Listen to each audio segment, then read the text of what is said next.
ఇలా మనం ఒక త్రిభుజం తీసుకున్నాము.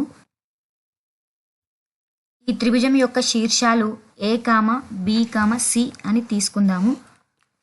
ఈ త్రిభుజంలో BC అనే భుజానికి సమాంతరంగా ఒక రేఖను గీద్దాం. ఈ రేఖ AB మరియు AC భుజాలను వేరువేరు బిందువులలో ఖండించింది. ఆ బిందువులకు పేర్లు పెట్టుకుందాం.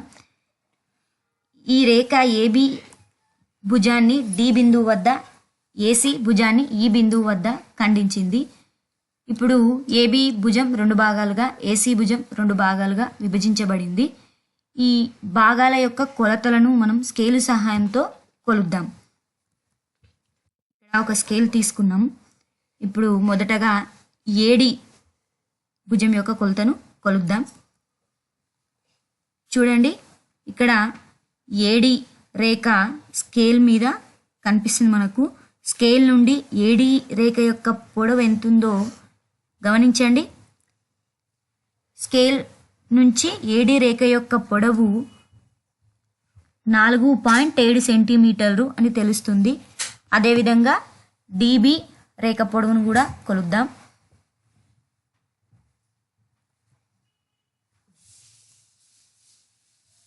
చూడండి, ఇప్పుడు DB రేఖ స్కేల్ పైన ఉంది. DB రేఖ పొడవు కొలుద్దాం. చెప్పండి, DB రేఖ యొక్క పొడవు ఎంతుంది? 5.5 సెంటీమీటర్లు. DB ఈజ్ ఈక్వల్ టు 5.5 సెంటీమీటర్లు. అదేవిధంగా మిగిలిన భాగాలను కూడా కొలిస్తే AE భాగం యొక్క పొడవు గుర్తించండి. స్కేల్ నుంచి AE ఈజ్ ఈక్వల్ టు 6.8 సెంటీమీటర్లు. ఇప్పుడు EC భాగం యొక్క పొడవును కొలుద్దాం. EC equal to 8 centimetres. ఇప్పుడు AD మరియు DBల నిష్పత్తిని, AE మరియు ECల నిష్పత్తిని చేద్దాం. AD by DB is equal to 4.7 centimetres by 5.5 centimetres equal to 0.85 centimetres వచ్చింది మనకు. అదేవిధంగా 6.8 భిన్నం 8 సెంటీమీటర్స్ ఈజ్ ఈక్వల్ టు 0.85 వచ్చింది.